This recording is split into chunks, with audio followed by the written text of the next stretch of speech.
Hoje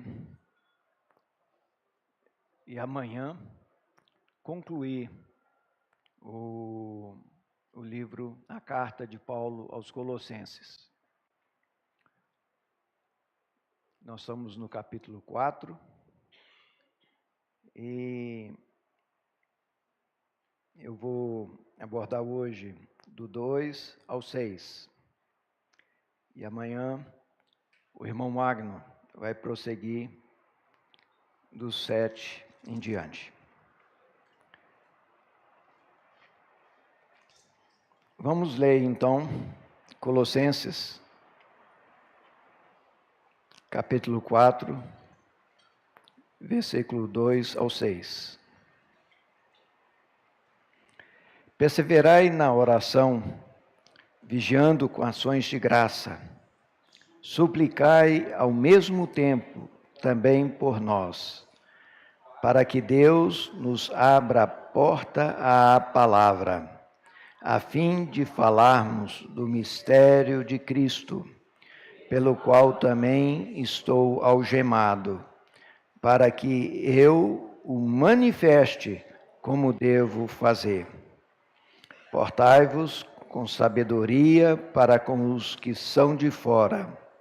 Aproveitai as oportunidades. A vossa palavra seja sempre agradável, temperada com sal, para saberdes como deveis responder a cada um. Amém. Como nós vimos, quem escreveu essa carta foi o apóstolo Paulo, a igreja de Colossos, uma igreja que na realidade ele não conhecia pessoalmente, mas ele tinha encargo por ela. Ele mandou essa carta, na realidade 2 cartas, uma aos Colossenses e outra a Filemon, por tratar de assuntos mais pessoais. Paulo, ele fala para nós perseverarmos em oração, vigiando, em ações de graça, ou seja, tendo o coração agradecido, suplicai ao mesmo tempo por nós. Nós, porque Paulo não estava sozinho. E nós precisamos da oração de um dos outros. Por quê? Porque nós não somos mais pessoas individuais. Nós nos tornamos um corpo. E um corpo tem muitos membros. E cada membro tem a sua função. Suplicai ao mesmo tempo também por nós, para que Deus nos abra a porta à palavra, a fim de falarmos do mistério de Cristo. E ele já falou várias vezes qual é o mistério de Cristo. O mistério de Cristo é a igreja. E quem era Paulo? E quando ele conheceu esse mistério?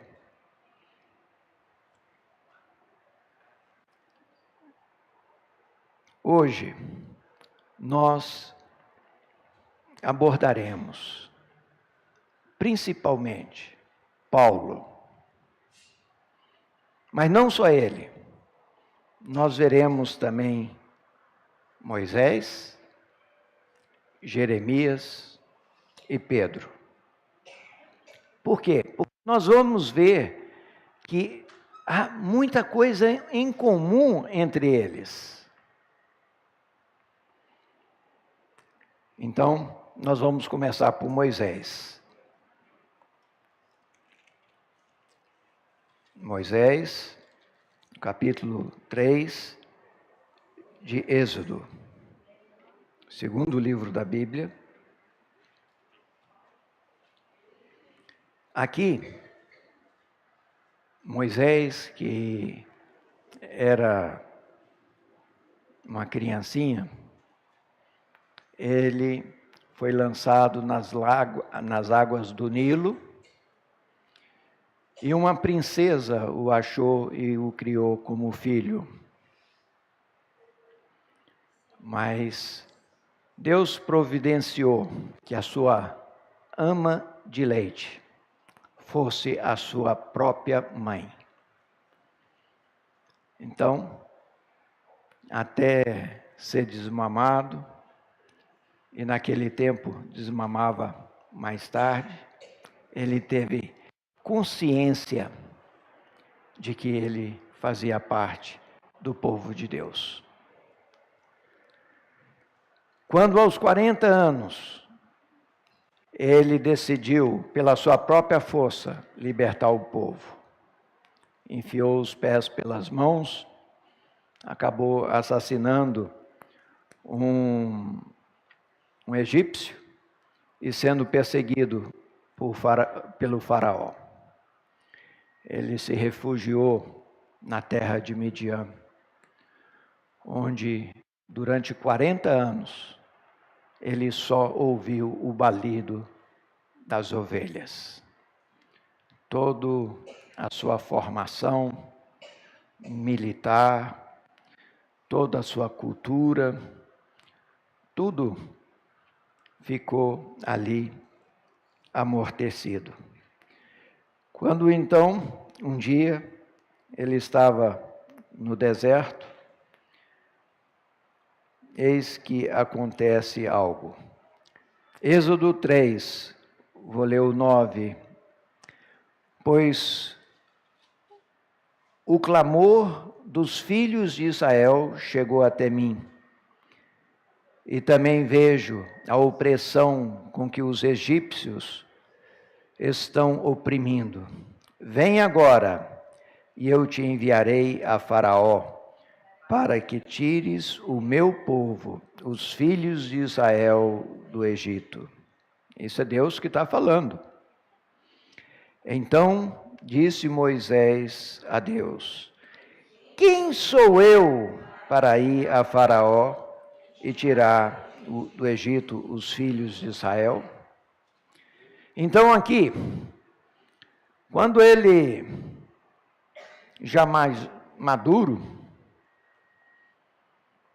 já não confiava na sua própria força, ele fala: quem sou eu?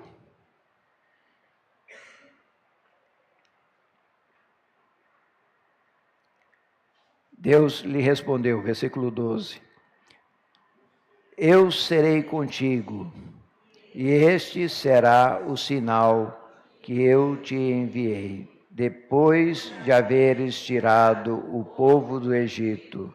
Servireis a Deus neste monte. Até aqui.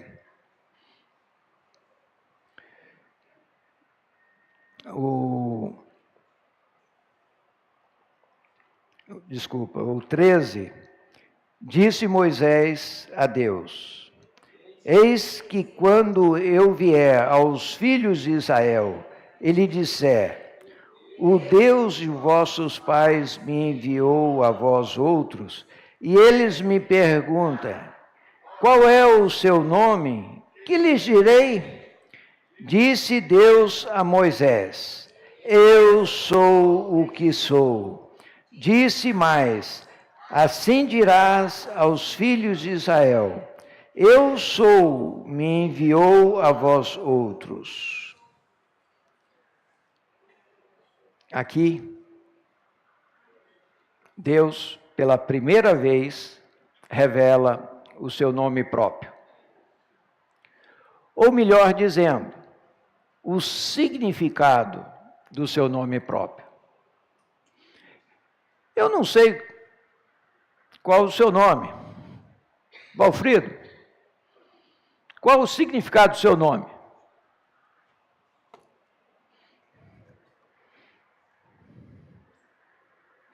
E assim, muitos de nós não sabemos qual o significado do nosso nome.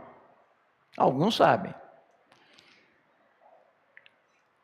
Mas você já teve algum problema de que alguém te chamou pelo teu nome? Não. Mas Deus dá valor ao significado de cada palavra. Por isso, ao dar nome aos nossos filhos, é bom, é importante sabermos o que significa aquele nome. Até então, o povo de Deus invocava o nome santo de Deus e não sabia o significado. E aí, Deus revela: eu sou o que sou. Os judeus, durante todo o tempo, de Moisés até Jeremias, invocavam o nome de Deus. Até que quando chegou no cativeiro da Babilônia, pela primeira vez, os judeus se depararam que eles haviam perdido a Terra Santa, o trono de Davi e o templo. O que sobrou? A Bíblia. Pela primeira vez, eles levaram a sério o estudo da Bíblia, mas caíram numa religiosidade muito grande, porque eles pararam de invocar ou pronunciar o nome santo de Deus, que ninguém sabe a vocalização ao certo, se é Yahvé, se é Yahu ou Yehová, não se sabe, porque os judeus escrevem apenas as consoantes. Irmãos, por que eu estou falando isso tudo? Até então, as pessoas serviam a Deus, mas não conheciam o significado do nome próprio de Deus. Eu sou o que sou. Você está precisando de paz? Você está precisando de Deus, porque o Senhor é paz. Você está precisando de amor? Você está precisando de Deus, porque Deus é amor. E assim, você está precisando de luz. Não é de luz propriamente dito que você está precisando. Você está precisando de Deus, que Deus é luz. E Moisés foi o instrumento de Deus, assim como Jeremias, assim como Pedro, assim como Paulo, a levar a palavra de Deus ao seu povo. Irmãos, é através da palavra de Deus que vem a fé. A palavra de Deus está em outra dimensão. Nós ainda vivemos nessa dimensão humana. Mas quando nós, pela fé, tomamos posse da palavra de Deus, nós também mudamos de dimensão. É por isso que o Senhor fala para Nicodemos que ele precisava nascer de novo. Quem nasce da carne é carne. Quem nasce do Espírito é Espírito. Se nós formos ler os inúmeros salmos, inúmeros dele, compostos por Davi, nós vamos ver como que vários deles nos levam a invocar o nome de Yahvé. E o Senhor promete que Ele é rico para com todos os que o invocam.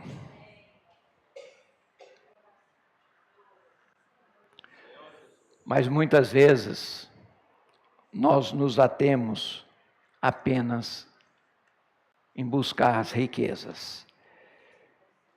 Vamos passar algumas páginas da Bíblia, no capítulo 6 de Êxodo. 6, 2. Falou mais Deus a Moisés e lhe disse: Eu sou o Senhor.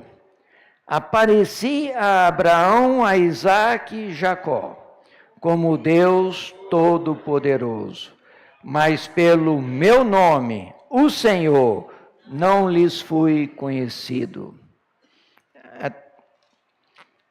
Até aqui.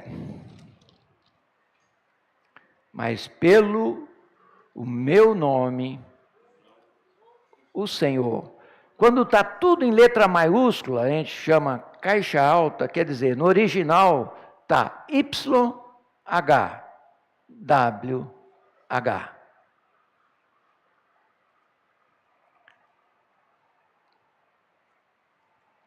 E aqui, todo-poderoso é El Shaddai. El é Deus. Shá é o pronome relativo que. Dai é supre. Eu sou o Deus que supre. Irmãos, nós muitas vezes ficamos buscando os presentes de Deus. Mas quando a gente cresce mais um pouco, nós vamos perceber que nós não podemos nos contentar com os presentes. Nós precisamos do eu sou. O Senhor anela que nós possamos crescer diante dele. E assim como Moisés, falar, eu não tenho condição. Aí o Senhor responde, mas é eu que vou fazer a obra. Vamos ver Jeremias também? A mesma atitude que Moisés teve, Jeremias também teve.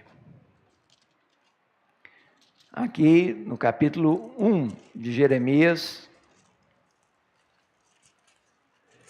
nós vemos o chamamento de Deus ao profeta Jeremias. Vamos ler Jeremias 1:6. Então lhe disse eu, Senhor Deus, eis que não sei falar, passo de uma criança. Mas o Senhor me disse, não digas, não passo de uma criança, porque a todos a quem eu te enviar, irás, e tudo quanto eu te mandar, falarás. Essa é a atitude que o Senhor deseja que nós tenhamos. Porque enquanto nós achamos que somos fortes, sabemos fazer, aí nós vamos depender da nossa força. Não iremos depender do Deus eu sou. O Senhor quer que nós invoquemos o Senhor com realidade.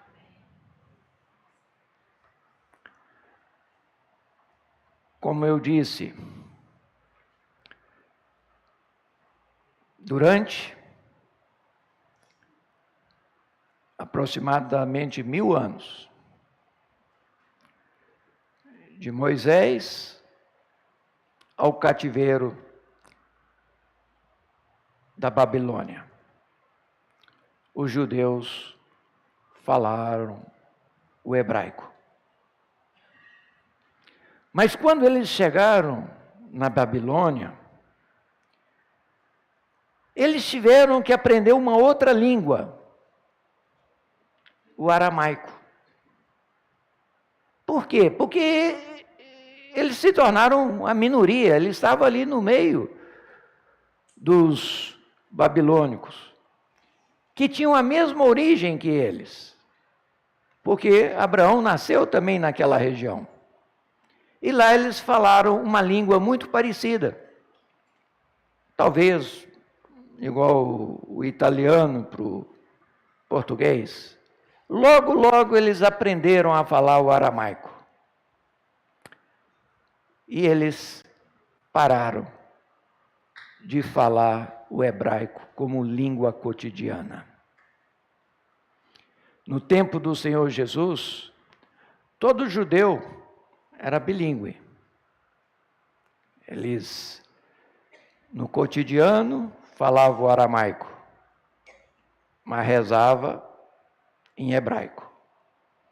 O hebraico era a língua da sinagoga.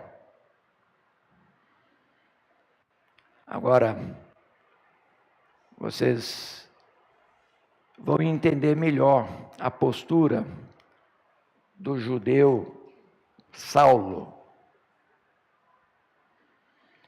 Por quê?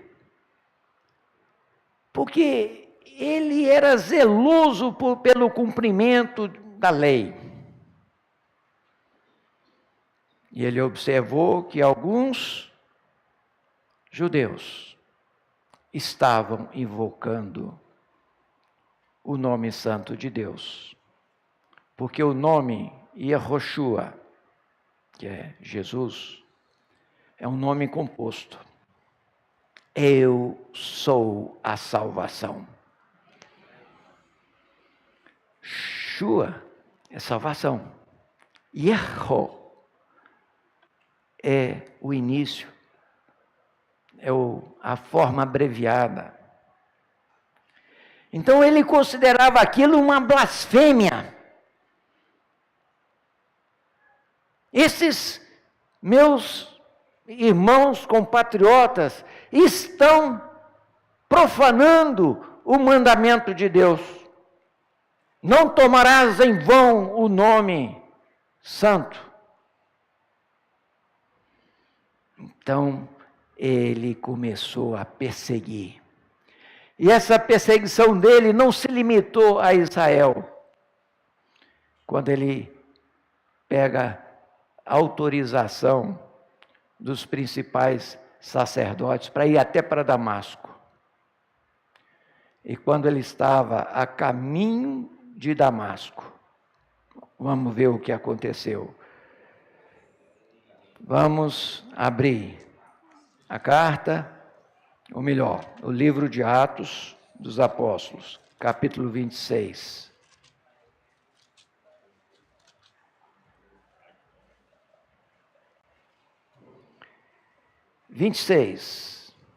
Atos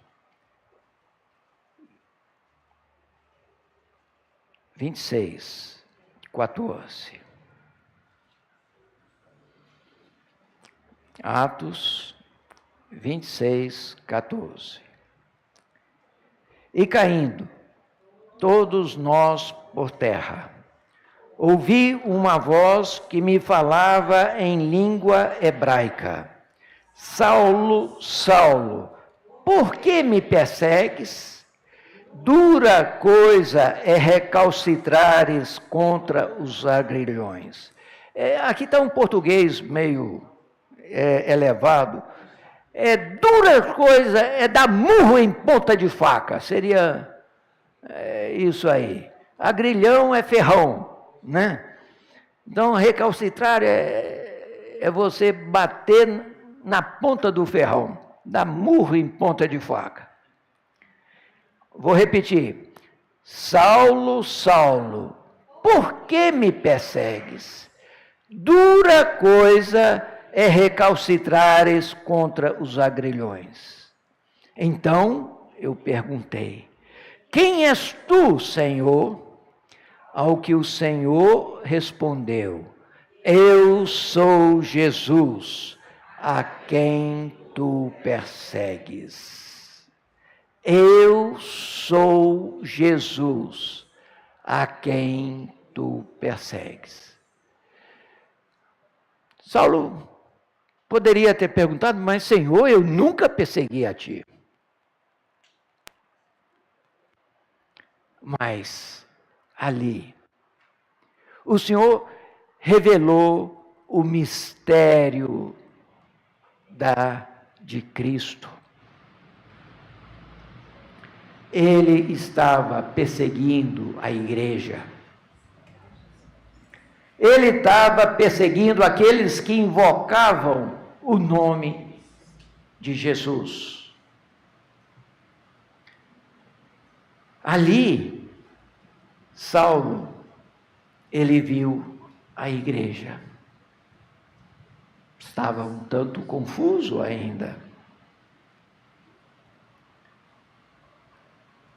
Olha o que o Senhor fala para ele no 16. Mas levanta-te e firma-te sobre os teus pés, porque por isso te apareci, para te constituir ministro e testemunha, tanto das coisas em que me viste, como daquelas pelas quais te aparecerei ainda, livrando-te do povo e dos gentios, para os quais eu te envio, para abrires os olhos e os converteres das trevas para a luz, e da potestade de Satanás para Deus, a fim de que recebam eles remissão dos pecados e herança entre os que são santificados pela fé em mim.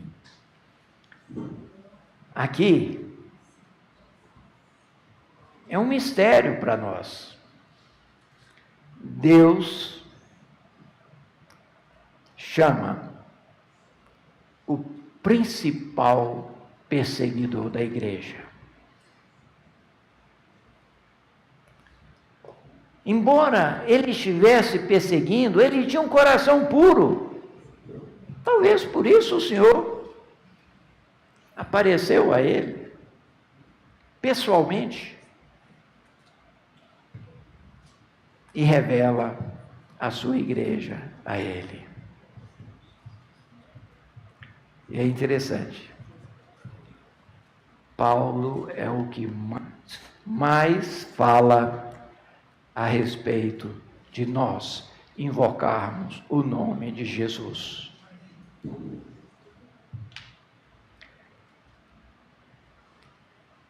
Aqui, nesse testemunho que Paulo fala,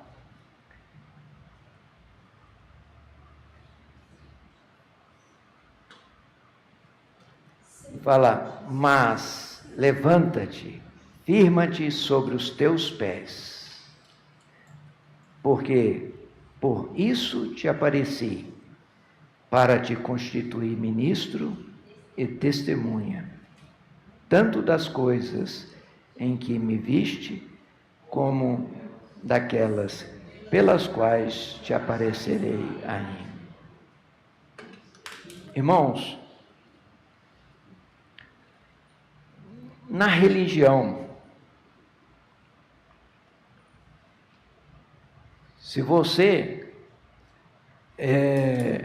se tornar um grande conhecedor da Bíblia, você pode galgar posições na hierarquia da religião. Mas nós precisamos perceber que quem constitui um ministro não são homens, é o Senhor. E aqui, nós, por esse testemunho, nós começamos a entender melhor o significado das palavras que nós estamos vendo em Colossenses 4. Olha, perseverai na oração, vigiando com ações de graça.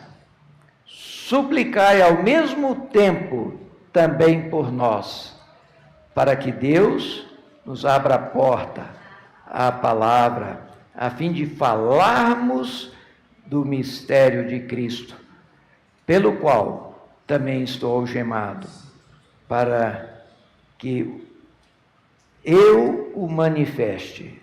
Como devo fazer? Ele sabia que precisava falar,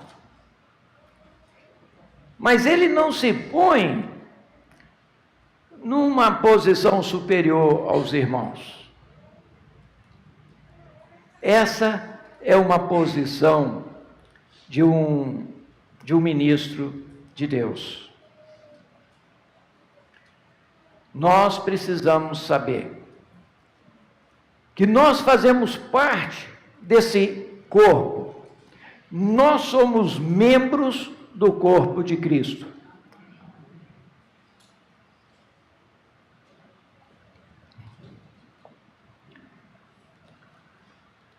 Se um é boca,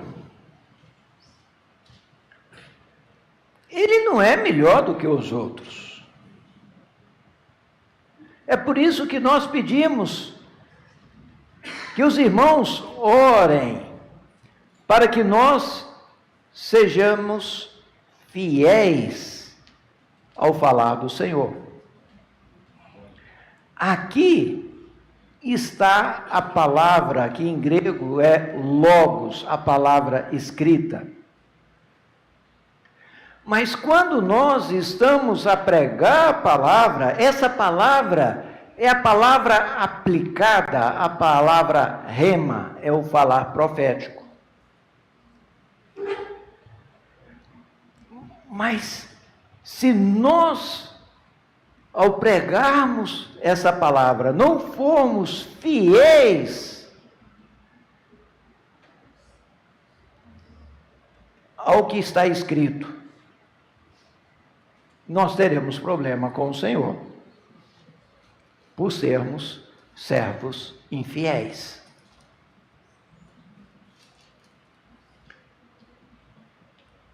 É por isso que nós precisamos da oração dos irmãos.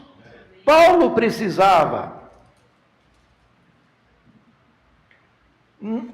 O fato de estarmos aqui sendo boca, não quer dizer que é melhor do que o pé, ou melhor do que a mão, o olho ou o ouvido. Nós precisamos perguntar: Senhor, qual é a minha função no corpo? E o Senhor é claro, nós temos que estar ligados à videira. É a videira, o Senhor como a videira é que nos supre com a sua vida.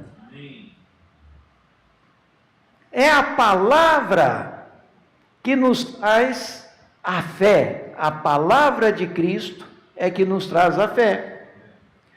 Mas se eu trago uma pura tradição, eu vou estar gerando o que, meus irmãos? Crendice. Senhor Jesus.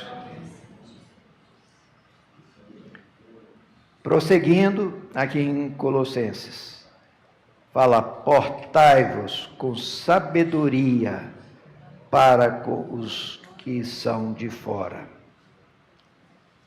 Irmãos, essa palavra é para cada um de nós. Por quê? As pessoas estão de olho em nós. Carlos Chagas é uma cidade desse tamanho. Nós temos apenas 18.500 habitantes. Todo mundo conhece todo mundo. Se nós não tivermos um falar adequado, sim, sim, não, não, as pessoas vão nos olhar e falar: oh, que Deus é esse? Né? Se é como eles falam que transforma a vida, por que não transformou a vida desse crente aí? Então, nós temos que portar com sabedoria para com os que são de fora. Por isso que o viver da igreja não é só o viver de reuniões, mas é o viver familiar. Na família, as pessoas nos conhecem muito bem. É o viver social. E é também o viver de batalha espiritual. E é também o nosso viver de reuniões. O Senhor está nos advertindo hoje. Portai-vos com sabedoria para com os que são de fora. Aproveitai as oportunidades. Aproveitai as oportunidades. Eu vejo aqui essa prática que nós estamos começando a praticar, é sairmos às ruas e perguntar: posso orar por você? Isso é aproveitar as oportunidades. Ontem, vários irmãos estavam no casamento de uma irmã e nós não pudemos ir todos, mas eu fiquei muito alegre de ver a experiência dos nossos jovens saindo na rua, perguntando para as pessoas: posso orar por você?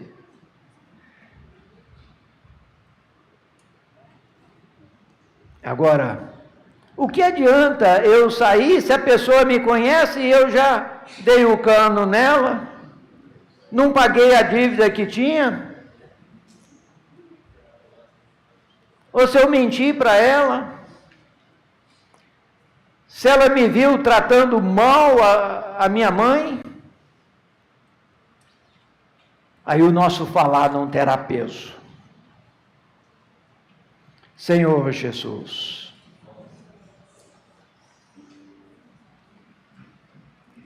a vossa palavra seja sempre agradável, temperada com sal, para saberdes como deveis responder a cada um. O Espírito de Deus que hoje habita em nós ele precisa ser exercitado. Assim como eu faço um exercício físico para exercitar o meu físico, eu preciso também exercitar o meu espírito. E aí, quando eu exercito o meu espírito, quando eu me constituo com a palavra do Senhor, eu vou ter a percepção de saber a hora certa de abordar as pessoas.